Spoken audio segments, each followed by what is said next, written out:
Bonjour tout le monde, c'est Émilie et Benjamin. Aujourd'hui, on va vous parler du travail de sol de l'Interrang.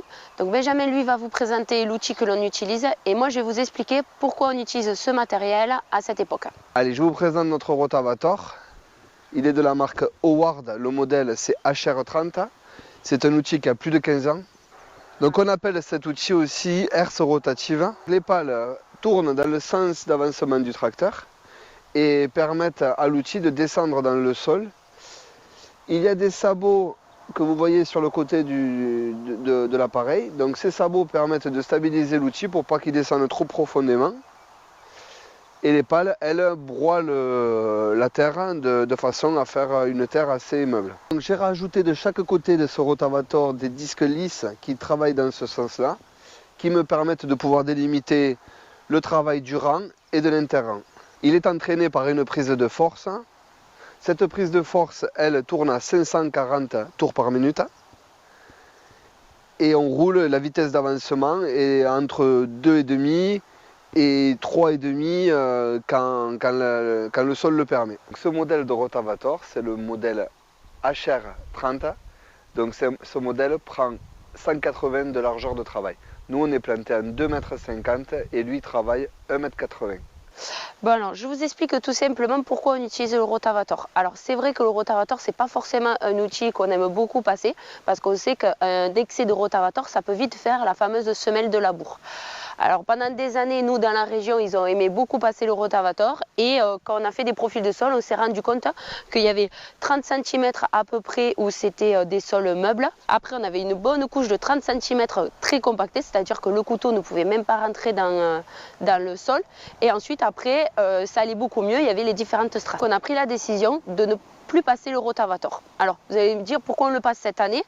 Tout simplement parce que l'année dernière on l'a pas du tout passé, on n'a pas du tout fait de travail du sol parce que on s'est retrouvé avec une année très pluvieuse chez nous dans le sud, ce qui nous arrive pas très souvent. Donc de janvier à mi-juillet, il a plu toutes les semaines, voire des fois plusieurs fois par semaine. Donc par rapport au temps qu'il faisait, on a dit on ne travaille pas du tout les sols, sinon on ne pourra pas rentrer dans les parcelles pour pouvoir faire les différents travaux qu'on doit faire pendant le printemps et l'été. Donc on a laissé pousser l'herbe et on passait tout simplement un coup de gyrobroyeur pour diminuer le volume d'herbe. Donc cette année on le passe parce qu'il nous faut remettre les sols plats. Donc c'est vrai que l'intérêt du rotavator, en plus de couper l'herbe, c'est qu'il va aussi faire un sol complètement plat. Donc en fait l'intérêt du rotavator, c'est qu'il va prendre tout l'interrang, c'est-à-dire qu'il va aller toucher ce qu'on a déjà fait avec l'intercept jusqu'à l'autre côté et il va pouvoir broyer les résidus de taille, tous les sarments qui restent dans l'interrang. Voici la différence entre un rang où le rotavator n'est pas passé, donc vous voyez encore les bois de taille, et ensuite un rang où on a passé le rotavator.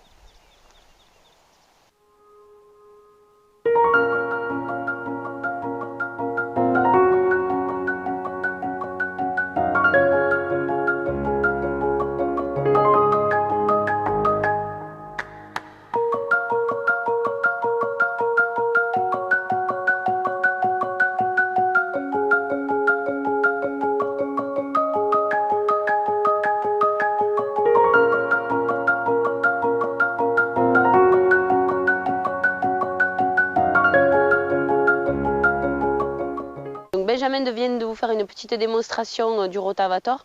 Donc à savoir qu'on ne le passe qu'une seule fois par an. Donc cette année on le passe là maintenant et ensuite après on passera d'autres outils qui seront plus doux pour le sol. À savoir aussi qu'il y a certains endroits où on fait aussi de l'enherbement. Mais ça on vous le présentera plutôt l'année prochaine parce que cette année on n'a pas forcément eu des très bons résultats. On vous a présenté notre rotavator. On espère que cette vidéo vous aura plu. Si vous avez des questions, n'hésitez pas à les mettre en commentaire. Et puis merci d'avoir regardé la vidéo. Merci. Merci.